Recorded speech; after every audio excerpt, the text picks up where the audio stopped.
Halo, Tuhan bersamamu. Selamat jumpa kembali dengan Cuap-Cuap Kawam Katolik Awam.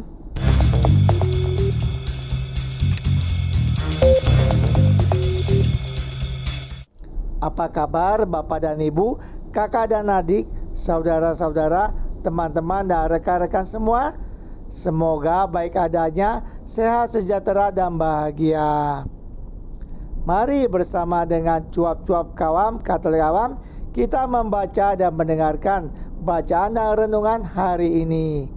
Ingatlah untuk memberikan suka, komentar, dan bagikan kepada yang lain, sehingga mereka dapat membaca dan mendengarkan bacaan dan renungan hari ini. Mari kita hening sejenak sebelum kita membaca. Bacaan dari Nubuat Hosea bab 6 ayat 1 sampai 6.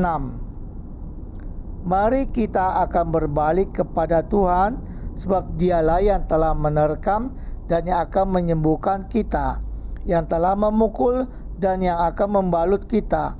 Ia akan menghidupkan kita sesudah 2 hari. Pada hari ketiga Ia akan membangkitkan kita, dan kita akan hidup di hadapannya. Marilah kita mengenal dan berusaha sungguh-sungguh mengenal Tuhan. Ia pasti muncul seperti fajar. Ia akan datang kepada kita seperti hujan pada akhir musim yang mengairi bumi.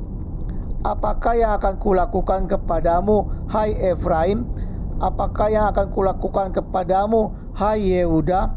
Kasih setiamu seperti kabut pagi dan seperti embun yang hilang pagi-pagi benar. Sebab itu aku telah meremukkan mereka dengan perantaraan nabi-nabi. Aku telah membunuh mereka dengan perkataan mulutku, dan hukumku keluar seperti terang.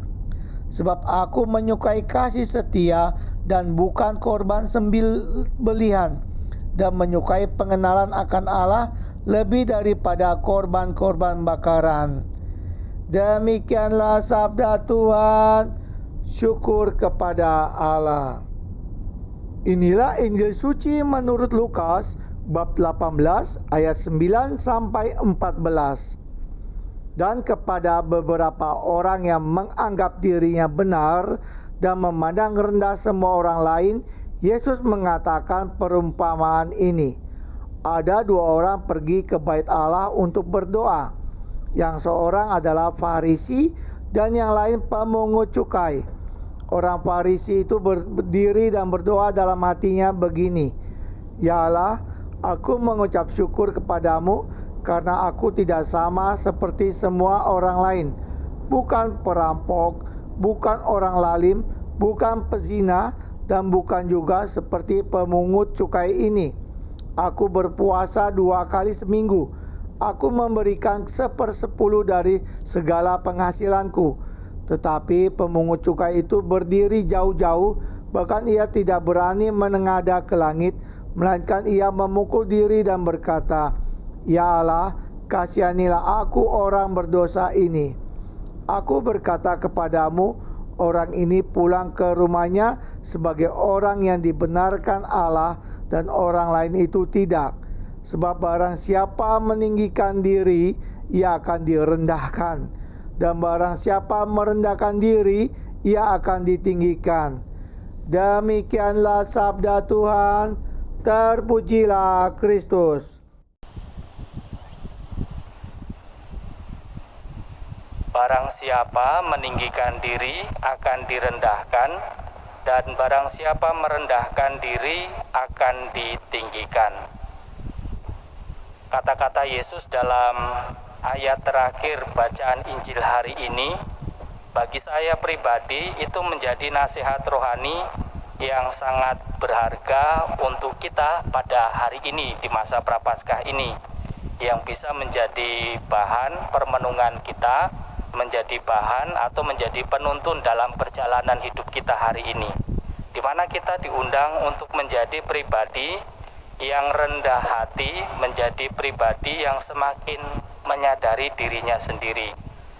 Kita diundang untuk menjadi pribadi yang rendah hati, dan salah satu tanda kerendahan hati dalam permenungan saya adalah ketika kita mampu bahkan kemudian berani mengevaluasi diri dan kemudian menemukan kekurangan apa yang mesti kita perbaiki dalam diri kita.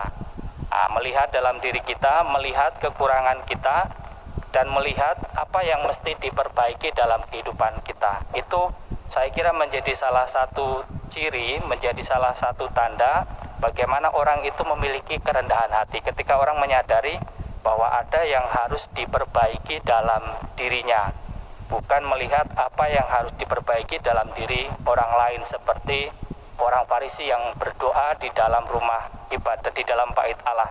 Tetapi kita diundang menjadi seorang pemungut cukai yang memiliki sikap kerendahan hati pada pagi hari ini, melihat dirinya sendiri dan kemudian melihat apa yang mesti ia perbaiki, dan pada akhirnya ia serukan itu kepada Allah, memohon kepada Allah, mohon pengampunan untuk memperbaiki diri. Nah, itulah menjadi salah satu tanda bagi kita yang bisa kita renungkan pada hari ini. Dan kerendahan hati menurut saya bukanlah usaha yang sekali jadi, tetapi yang harus berulang kali perlu untuk dilatih. Dan ketika kita pun merasa berhasil, itu berarti tanda bahwa di situ kita harus melatih kembali. Bukan sesuatu yang sekali jadi bisa terlaksana, dan kalaupun kita merasa berhasil bahwa kita menjadi orang yang rendah hati, ternyata di sana kita justru harus melatih kembali. Maka kerendahan hati adalah usaha yang harus kita lakukan sepanjang kita hidup.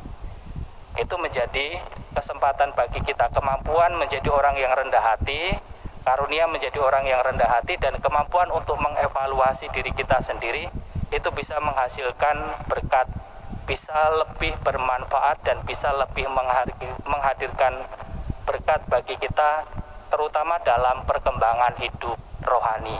Menyadari kekurangan kita dan kemudian kita bisa berdoa kepada Allah, dan pada akhirnya kita menyadari bahwa ada hal yang memang masih bisa untuk kita perbaiki dalam kehidupan. Dan pada akhirnya orang yang rendah hati pada akhirnya mampu melihat potensi yang ada dalam diri kita masing-masing. Karena kita bisa melihat bahwa ada yang bisa kita perbaiki lagi dalam kehidupan kita. Maka saudara dan saudari, mari kita bersyukur untuk setiap kesadaran akan segala kekurangan kita dan segala niat yang kita upayakan untuk setiap saat kita memperbaiki diri. Karena disitulah saya merasa dan disitulah saya meyakini itulah bibit-bibit kerendahan hati kita. Ketika kita sadar ada yang perlu kita perbaiki dalam hidup kita, di sanalah kita berjuang untuk senantiasa menumbuhkan sikap kerendahan hati dalam kehidupan kita yang diajarkan oleh Yesus dalam bacaan Injil hari ini. Mari kita bersyukur kepada Allah untuk setiap niat kebaikan yang coba kita upayakan, dan yang nanti juga kita satukan dalam doa kita, dalam konsekrasi yang kita persatukan dengan doa kita kepada Bunda Maria. Semoga Tuhan memberkati kita. Amin.